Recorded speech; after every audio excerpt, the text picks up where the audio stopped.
Alright, now we get to start Mass Effect 2, which is wildly better than Mass Effect 1 in terms of gameplay. Only in terms of gameplay. I played through again with another character on as a Vanguard and did the Paragon route because I just wanted to do Renegade for the first game because I wanted to do something for the first game that I'd never done, which was Renegade and Infiltrator. So I played through as a Paragon Vanguard, which is what I normally do. So now I'm going to play through the other two games as I would normally. I'm going to leave it on normal. If it's too easy, I'll bump it up, but you don't get anything. The only achievements there are to finish it on Insanity, and the game recommends you only play Insanity with a New Game Plus character. Because New Game Plus characters have more abilities, and I don't know if in Mass Effect 2 they start higher level and stuff like that. But yeah, it'd be extremely hard to play through Insanity with a fresh character. So I'll save my Insanity runs for another time, and I'll just play through on normal. If it's too easy, I'll bump it up to Veteran. No, we'll bump it down if it's too hard. There we go. We'll just play on Veteran. Because you don't get anything for playing on harder difficulties except Insanity, so. That all looks good. Squad only auto level up. Squad power usage, subtitles autosave, yes.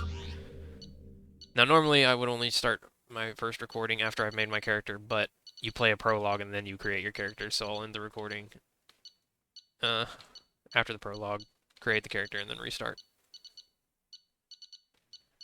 Restart recording.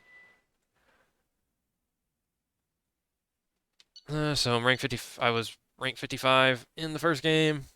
I was a Vanguard. I followed the Paragon path. Rex survived Vermeer. Kaidan was the one that I chose to sacrifice on Vermeer. Saved the Council, and I chose Anderson for the human seat on the Council.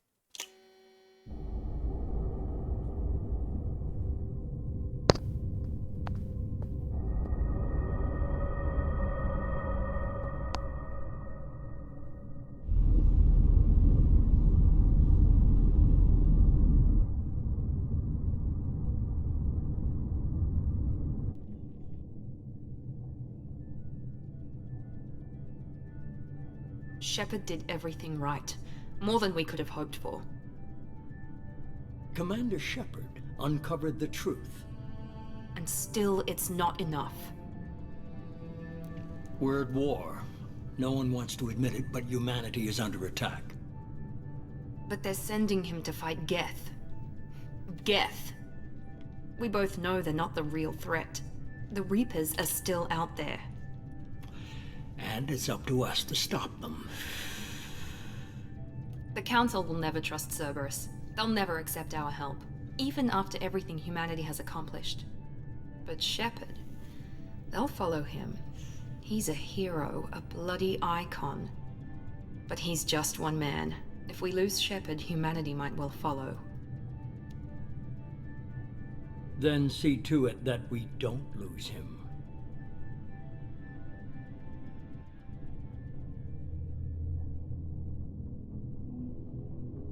So mysterious. His name's even the Elusive Man.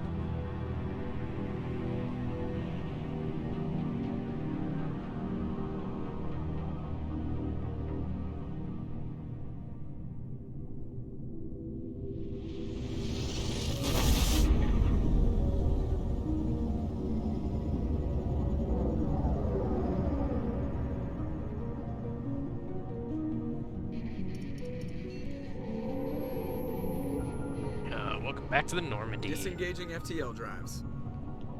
Emission sinks active. Board is green. We are running silent.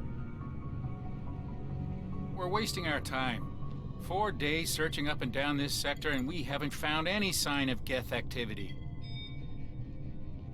3 ships went missing here in the past month. Something happened to them. My money's on slavers. The Terminus system is crawling with them. Picking up something on the long-range scanner. Unidentified vessel. Looks like a cruiser. Doesn't match any known signatures. Cruiser is changing course. Now on intercept trajectory. Can't be. Stealth systems are engaged. There's no way a Geth ship could possibly... It's not the Geth. Brace for evasive maneuvers! Big gun on that thing. Presley! Kinetic barriers down. Multiple hull breaches. Weapons offline. Somebody get that fire out. Hey, at least we still have oxygen. There would be no fire if we didn't.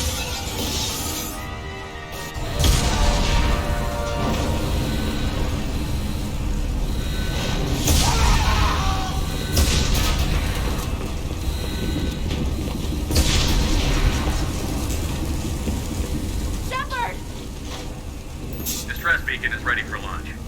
Will the Alliance get here in time?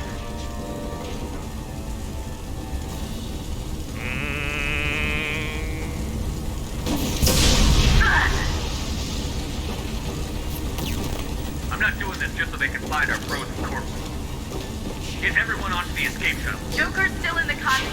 He won't abandon ship. I'm not leaving either. I need you to get the crew onto the evac shuttle. I'll take care of Joker.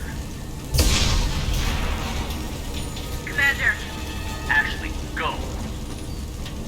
Now. aye aye.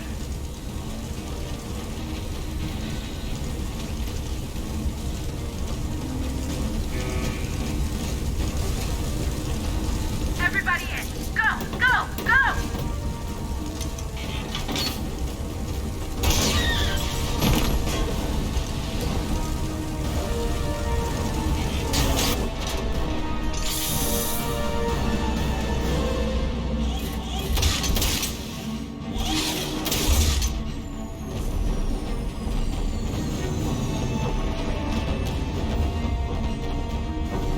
We're not looking too good.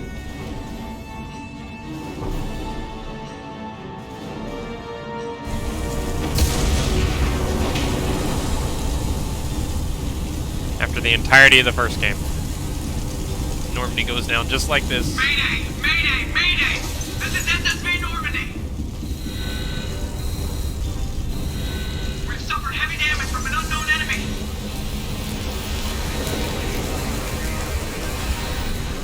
Come on, baby, hold together.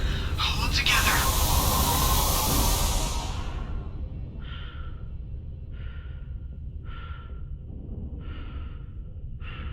God, it's so cool.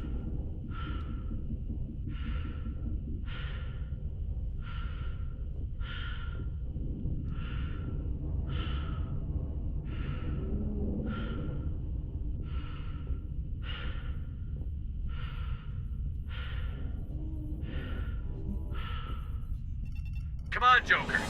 We have to get out of here. No, I won't abandon the Normandy. I can still save her. The Normandy's lost. Going down with the ship won't change that.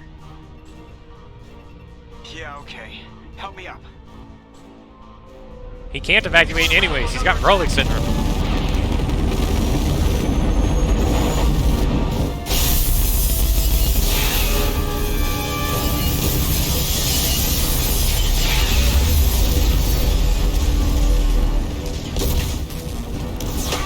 Watch the arm.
God, imagine dying like that.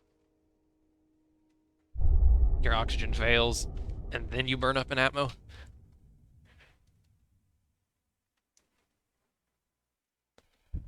Mass Effect 1 Genesis interactive comic summarizes the events. I mean, I guess I will.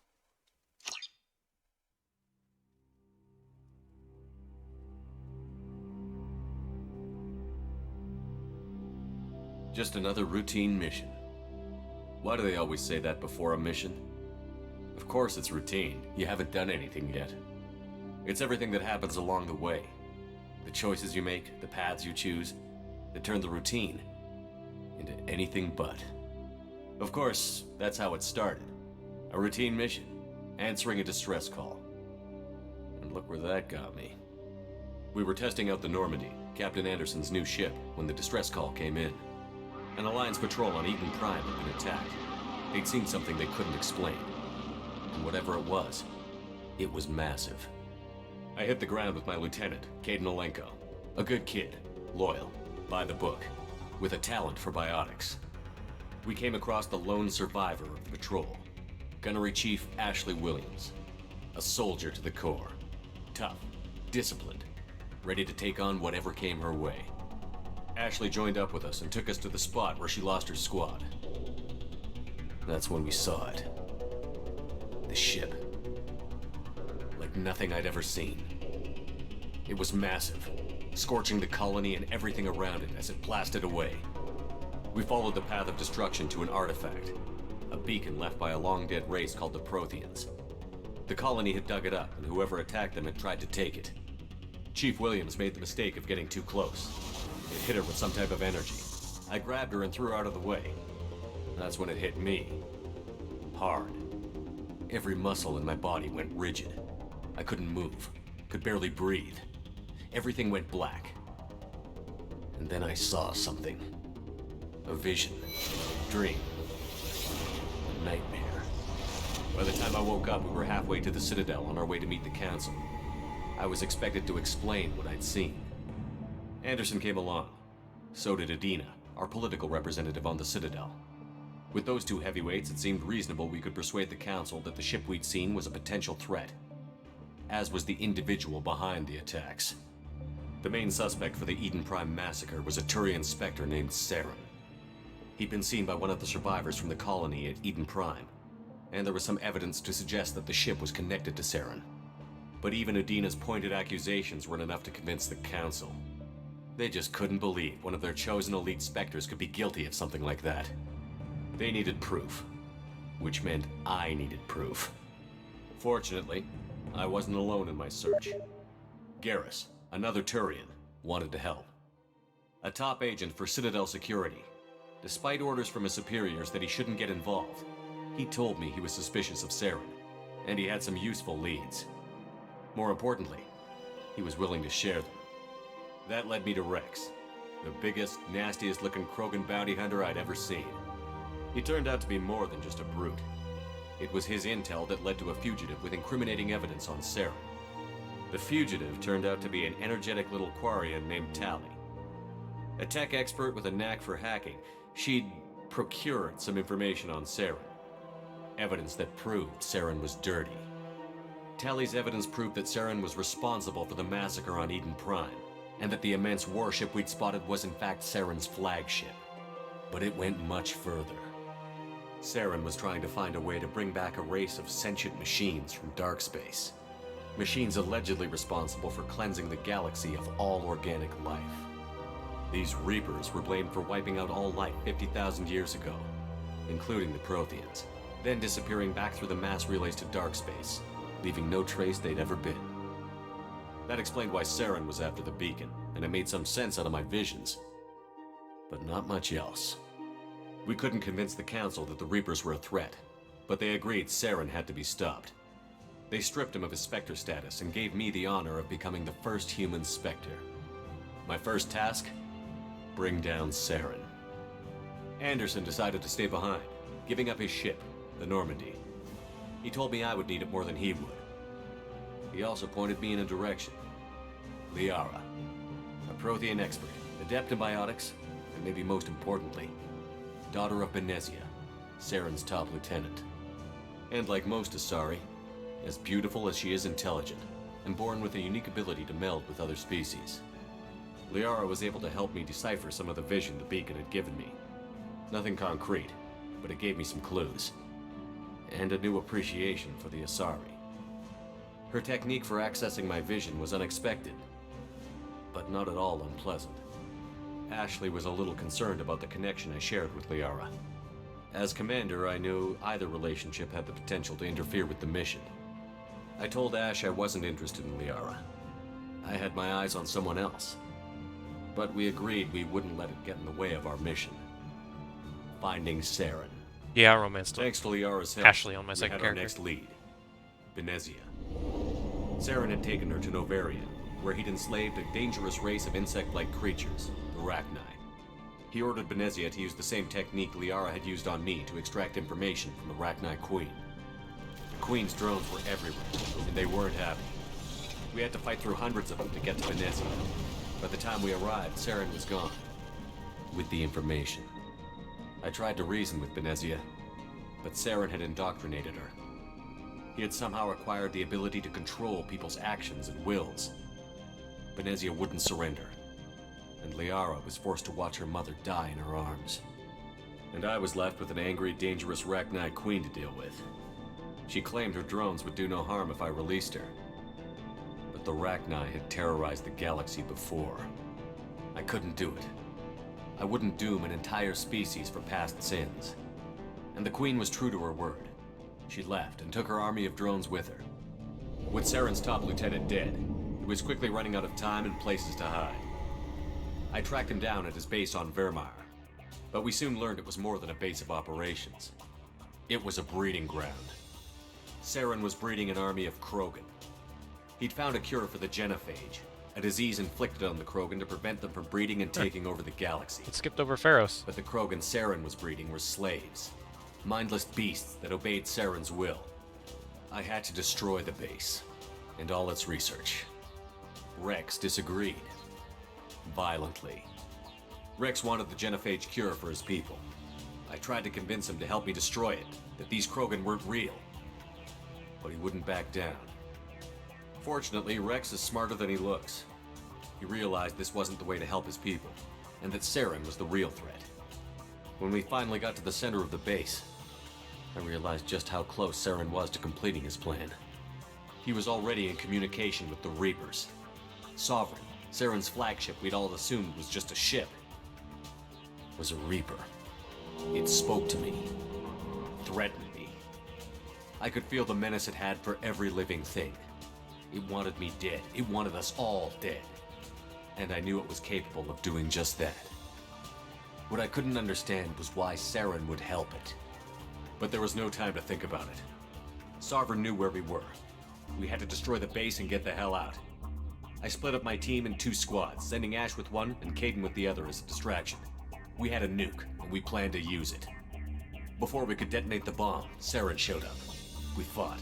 I stalled him to make time for my team. And in talking to him, I realized the truth. It wasn't Saren who was indoctrinating everyone. It was Sovereign. The Reaper. And Saren was in deeper than all of them. He tried to convince me he was still in control. Said he found a way to reduce the Reaper's influence, but he was kidding himself. Or believing the lies Sovereign was telling him. Before I could convince him to stop, he ran, leaving me just seconds to extract my squad mates. I tried, but I wasn't fast enough. I could only save one of them. Kaidan was a good man, and a great soldier. But I had to choose, and I chose Ash. That was the last time Saren would slip away from me. I knew then, the next time we met, one of us would die. With my team mostly intact, we chased Saren and his army to Ilos, a long-lost planet that had once belonged to the Protheans. As we prepared for what we knew would be a desperate fight, I spoke to my crew. We were just one ship, against Saren's growing army. I assured them all that despite the odds, we could defeat him. But Ash saw through my words. She knew I was hurting after Kaidan's death. She could sense my doubts. We both knew this mission could be our last. Until that moment, we'd put our feelings aside for the sake of that mission. But why wait? We gave in to each other, and it was perfect. While it lasted. We arrived on Ilos, close behind Saren. Once on the planet, we discovered a Prothean databank that helped me put the final pieces of my vision together. The Reapers had come 50,000 years ago, and every 50,000 years before that, each time purging the galaxy of life. The Protheans had fought and died, like every species before them. But a few survived long enough to leave a parting gift. The Protheans had discovered that the Citadel was the key to controlling the mass relays. By sabotaging the Citadel, they found a way to close the relays to dark space, slowing the Reapers' return, giving us the time we needed to find a solution to stop the Reapers once and for all. Saren knew this. He was leading his army to take control of the Citadel and re-establish the relays to dark space, bringing the waiting Reapers here to destroy us all. We followed him to the Citadel. It was intact, but heavily damaged. He had caught the Council fleets by surprise. Look at Garrus. What is he doing? And with Sovereign as his flagship, there was little hope the fleets could counterattack with enough strength to take back the Citadel. Look at Max Payne But Saren diving was through the done air with running, 2 pistols. and I was done chasing him. As the Alliance and Citadel fleets battled Saren's army outside, I cornered the Turian bastard in the Citadel tower and confronted him. He died believing that the Reapers would save him. As I fought to regain control of the Citadel, the Council's flagship, the Destiny Ascension, fell under attack. Despite Saren's death, Sovereign and Saren's army continued to fight. The Council was aboard the Destiny Ascension, and they were requesting assistance. But I knew in order to help them, I would have to put our Human Alliance fleet in jeopardy. The Council had to be saved. They represented the hearts and minds of the galactic community. Without them, the fleets would be in disarray. Even with the Citadel back in my control, Saren defeated, and the Normandy leading the combined galactic fleet, the battle against Sovereign, a single Reaper, was relentless. It took the combined fleets of humanity and the other races, but in the end, Sovereign fell. But the costs were immense. While humanity's efforts in the war earned us our first seat on the Council, it was a hollow victory. The Reapers were still out there. I knew the fight was far from over, but as the one who'd led the fight against Saren, I was given new responsibilities. The choice of humanity's first counselor was left for me to decide. On the one hand, Udina, the lifetime politician. Ruthless and ambitious, he would easily navigate the political landmines that would soon be put in front of him. The other choice, Captain Anderson, the career soldier. Tough but fair, but a friend, and someone I could trust. Both great leaders in their own right. Anderson didn't want the job, which was a sure sign he'd be perfect for it. No ambition to get in the way. The war was over. The threat had passed. In time, the Council would rebuild itself. The Citadel could be repaired. Even the pain of lost friends would fade. But none of that mattered if the Reapers were still out there. And if they were all as powerful as Sovereign, we had to find a way to stop them. I had to find a way. I gathered my crew, took my ship, and went in search of answers. Officially, the Council would only say I was assigned to cleanup duty, rooting out any remnants of Saren's army. Just another routine mission.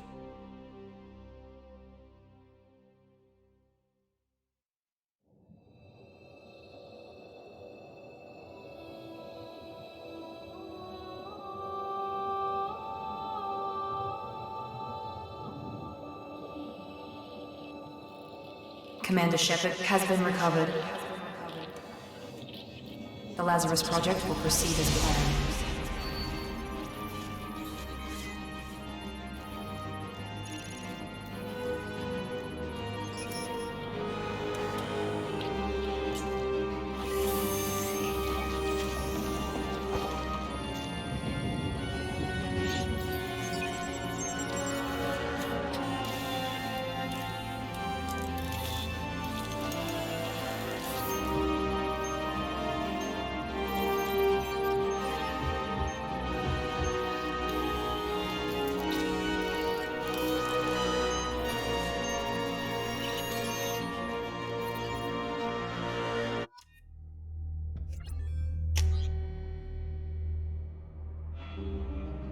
Alright. Time for me to make a character. And then I'll restart the recording.